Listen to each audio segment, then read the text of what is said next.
Howdy, soldiers. When Paris Hilton said her iconic words, "That's hot," I know she was talking about my apartment right now, because it feels like a sauna in here. Literally the only things keeping me together right now is this iced coffee, this hair clip, and the fact I'm not wearing pants. And I sure do wish that this heat wave would stop. Speaking of which, this is a video on other things that I need to stop. Not me personally, like I'm not pulling a Superman and going out and stopping these things, but I do need them to stop, just in general. Hello, my little book dragons, and welcome to a very sweaty rant. Today's topic was inspired by a couple of different things. One is that I've been talking to some of my author friends who have a look into the publishing industry in a different way than I do. Two is that I work in the publishing industry and have noticed some things, some shenanigans happening, if I dare say. Number three is that my girlfriend and I were discussing queer books the other day and went down a bit of a rabbit hole. And number four, the whole title of this video is inspired by two things. One is the podcast The Downside with Gianmarco Scorsese and Russell Daniels, where they have a portion of it called This Has Gotta Stop, and it's a little theme. It's like, this has gotta stop, where they basically give their guests free reign to rant about something. And also the podcasts Las Culturistas with Bowen Yang and Matt Rogers, is that right? That's right. Where they give all their guests a 1-minute timer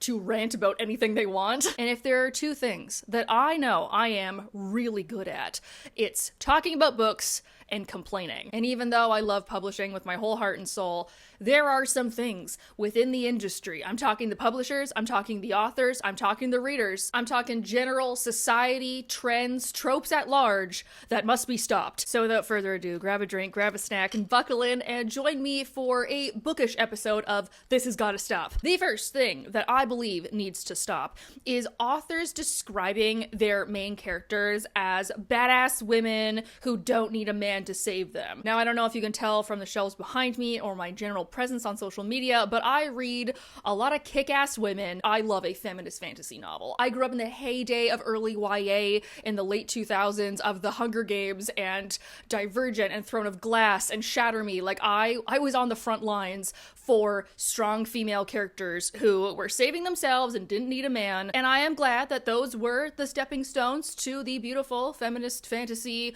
sphere that we have now. But I do believe it has come to a point where we don't really need to advertise that as like extra special selling point anymore. And I say this because I was at Imaginarium at the beginning of June, which is a fantasy book festival, and I noticed that on the panels, whenever the authors were introducing themselves, there was a certain demographic of authors that would describe their books as, she's a strong female character, and she's a badass lady, and she kicks ass, and she uses swords, and she doesn't need a man, and she doesn't need a man to save her, and she's a kick-ass lady with a sword who doesn't need a man. And I was like, okay, what does she need? A nap?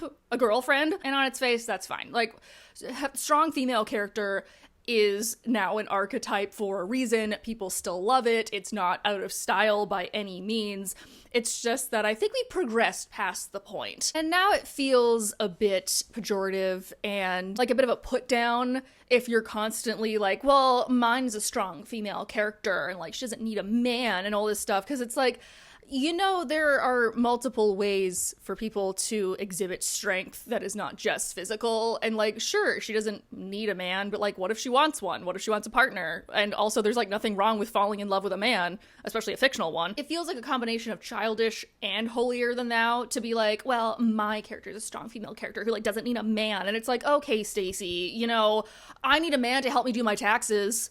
And like, does that make me any of a less of a woman? I don't think so. My second This Has Gotta Stop is generative AI in the publishing and book and artistic spaces, because what the fuck? We already know that AI is sucking up a bunch of resources, it's damaging the environment, it's taking away jobs and paid positions, and it's also taking over human creativity in the art and writing space, which is something that I personally want from my art. I want it to be a human experience. If you're using AI to write your book, to edit your book, to make your title pages and your covers, you're both a coward and a villain, and I hate you. And I don't like that it's being pitched as, oh, this is for indie authors who like don't have a lot of money. Like, no, first of all, if you're broke, flat broke, you can find a way to pay a real person to make a cover for you or figure it out yourself in Canva. Second of all, yeah, writing books is hard.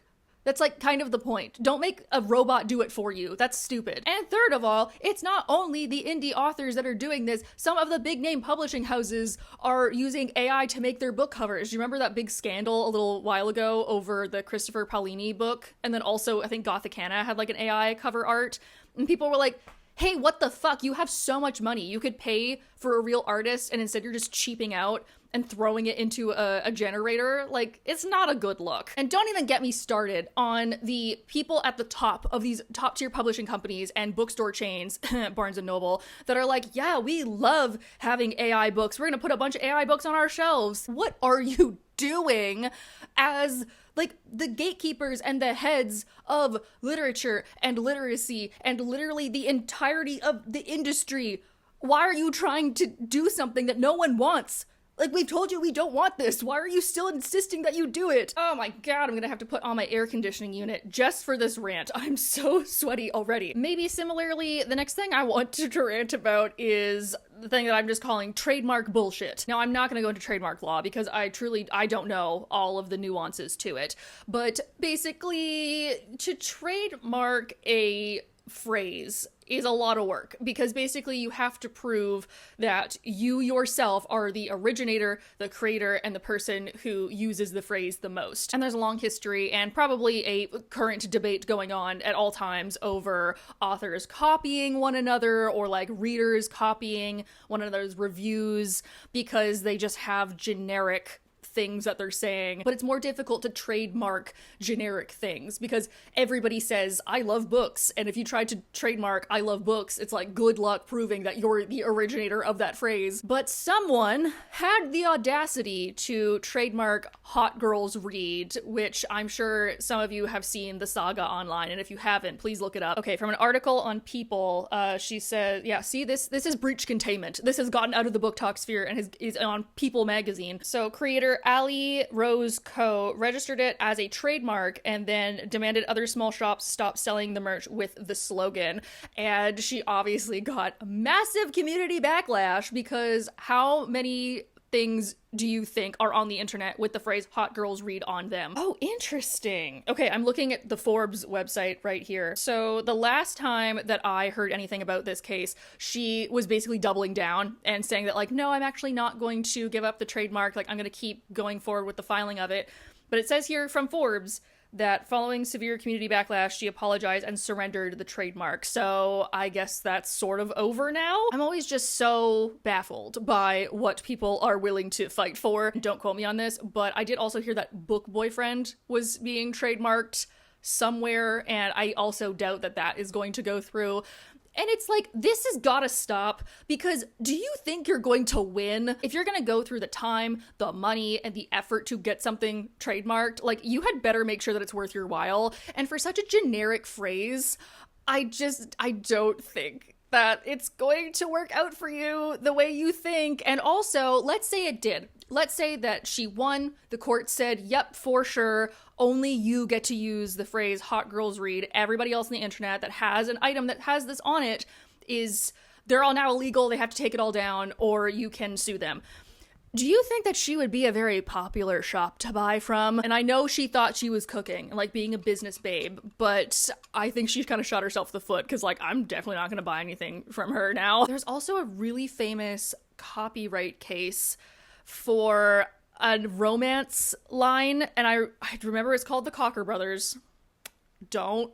Because that author, I think, was suing another author for using, like, cocky in the title of the book, and she was like, well, mine, like, only I can use that word, and it was shot down because, like, the word cocky is, like, so in the lexicon of romance books. Kind of same thing with the Omegaverse lawsuit. I'm gonna leave Lindsay Ellis's video down below because it's really good and it goes into copyright law, particularly in book spaces, so would highly recommend. It's a great watch. Next thing that we need to get away from are overconsumption hauls. Even now, in the year of our bookish lord, V.E. Schwab, 2026, there are still people out here buying stacks and stacks and stacks of things that they're just never going to read. And I've gone on a overconsumerist rant many a time, so I'll try and keep this a little bit shorter. I understand that buying books and reading books are two separate hobbies. Okay, I've been able to mentally parkour myself into that sense of understanding, and I know many other people have as well. Overconsumption is very well known and almost respected. Like, a lot of people love watching hauls, but there is a point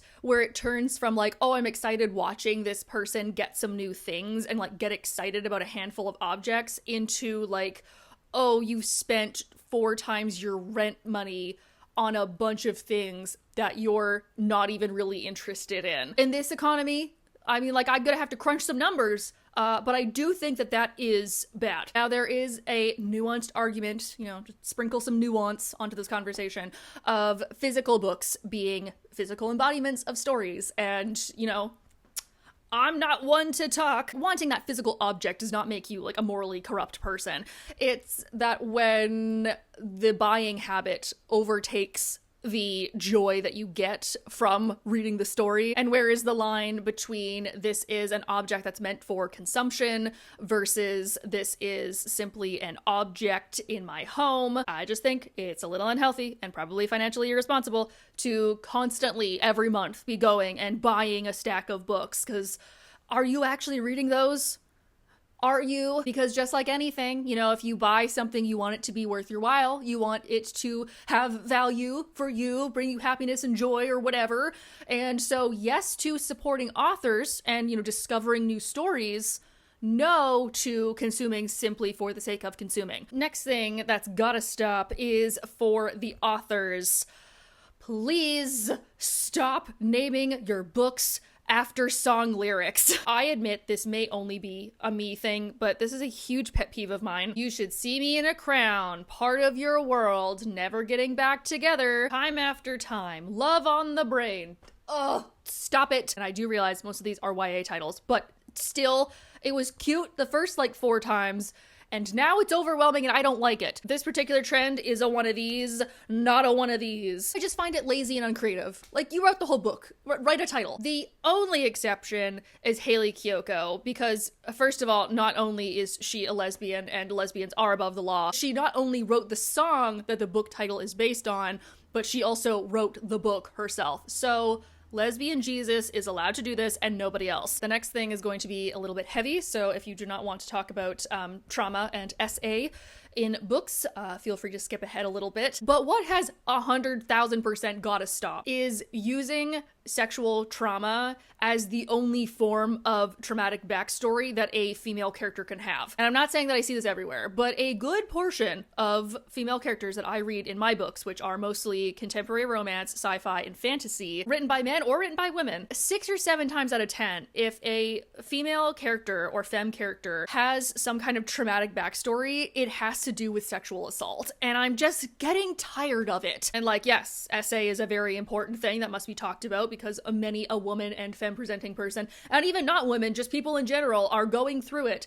And to have a character that has gone through something similar and shown to heal and grow from that is important. I'm not saying that it's not. But it's also kind of gotten to a point where it's like, okay, so what else you got? You know, like, you're a writer. I'm assuming that because you made up this whole world and political system and magic, you can think of something else that a female character could have gone through. Also, on the subject of SA, it narrows women's suffering into only physical abuse, like nothing else matters. It makes women's pain very one-dimensional and kind of downplays other struggles as like, well, at least it's not that. And hey, guess what? Women are people.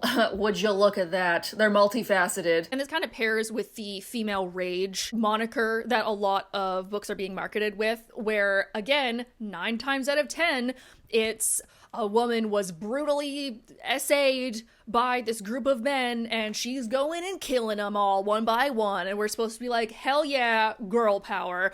But it just kind of turns into revenge porn, like, all the time. I was talking with my girlfriend about this and she said something I really liked, so I wrote it down, and that's, anger doesn't have to come from a broken place. And I find that's very succinct, because for the most part, it's that this woman has been broken physically because of this assault. And now she's, out for revenge, and she's turned a new leaf, and she's doing all this. And it's like, let women be angry and vengeful for other reasons. Let a woman's traumatic backstory be that her brother stole her inheritance. She couldn't save a friend of hers when she was younger. Have the female lead in a contemporary romance be worried about dating men again because the last time she was in a relationship with a man, she was severely emotionally hurt. Like, there are other options. My next two are for the publishers specifically. So if you are a publisher or an editor or somebody who works at a book company, listen up. Oh, you thought because you were someone who works in publishing, you were safe.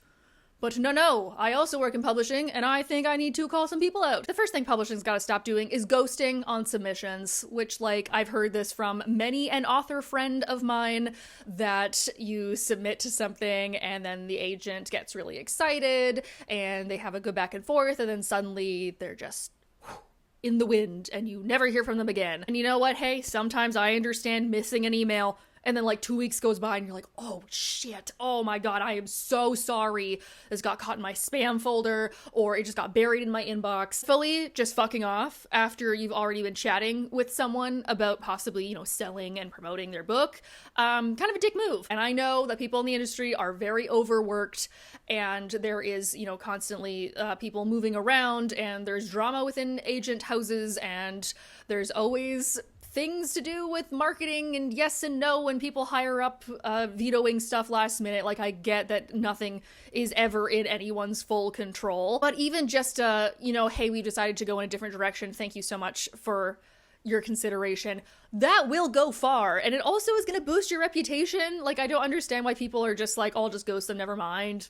It's not a good look. Another thing that has gotta stop when it comes to publishers is picking up indie authors and then just putting new covers on their books and republishing them. I'm so sick of this. And maybe not even for the reason that you think, because this has been more of a trend in the last couple of years now that the indie market has become more mainstream and more people know about it. A lot of publishing houses are finding an indie author who already has a huge reader base and basically just scooping them up, doing maybe not even an actual edit of their book, but just putting a new cover on it and then reselling it. And it's supposed to be this oh my gosh, you've broken out into the trad world, you're so much better now that we've uplifted you from the indie swill, and you should be so grateful that your book is in an Indigo now. And this does not spark joy for a variety of reasons, because the indie market and the trad pub market, they do have overlap, but they are fairly different, and what works for one will not always work for the other. And you would think by, let's say, having a big 5 publisher come in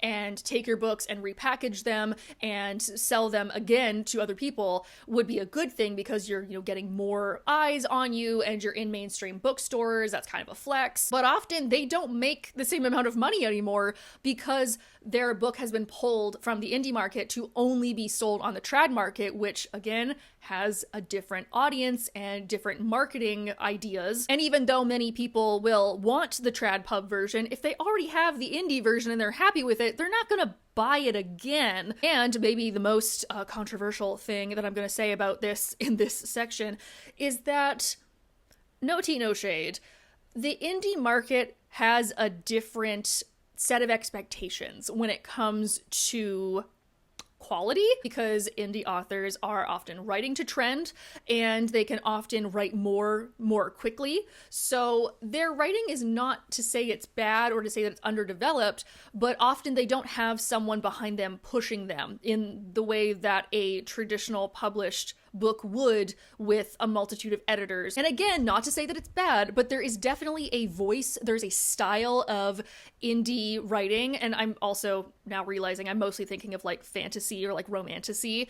Everyone knows that it has a voice, and that voice does not always translate well to a trad pub audience, which then means that when you have a new group of readers who are used to a different voice or a different set of standards, or even just a different editing style, they're going to read it and not like it or find it incompatible with other books of the genre that they are more used to, which I think is why an indie book can have a really high rating within the indie spaces online, but have a very poor rating in the more traditional sense. And is this a problem when it comes to like the morality of what people are reading and the classism of what people are reading and even the gender essentialism of what people are reading? Yes, it is. It absolutely is a problem. But I also think it's kind of the fault of the traditional publishers because they are not setting up that indie author for success. They are plucking an already successful author out of the internet and slapping a new cover on their books and reselling them in the hopes that they will cash in on the audience that the indie author has spent so much time curating and building, without taking into consideration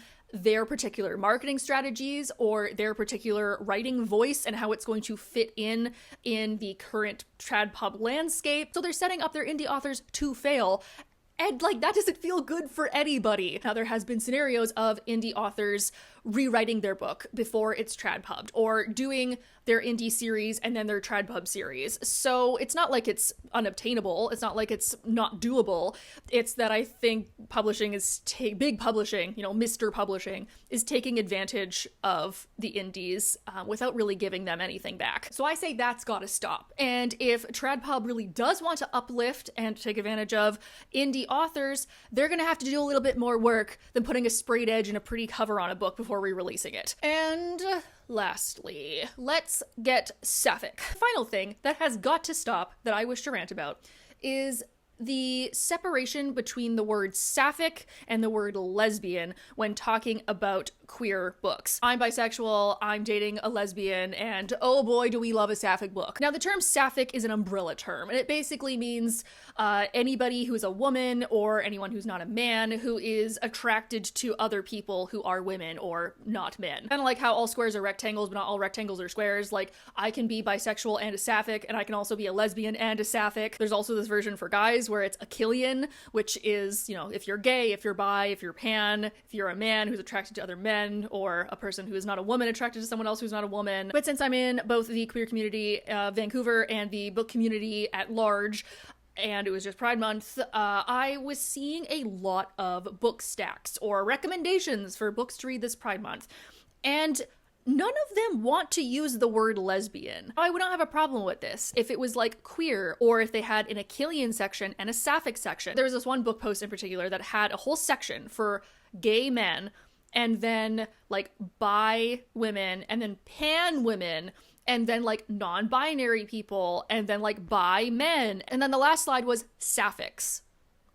And I'm like, okay, so you had the G, the B, the T, the P, the Q, you had the NB, you had the arrow ace, and then you just did sapphics when you already had a bi and a pan category.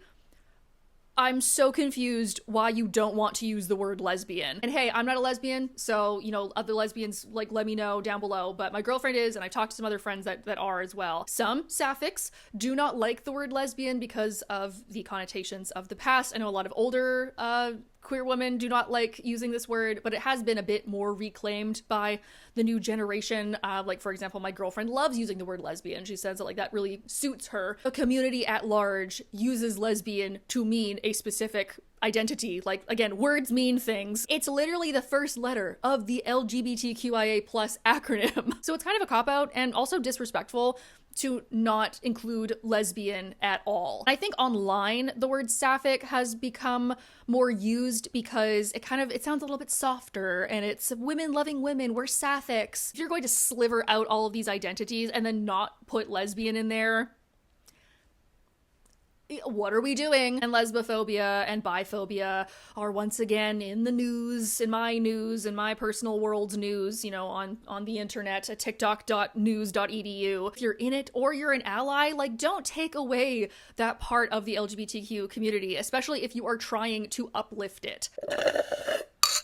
So that's gotta stop.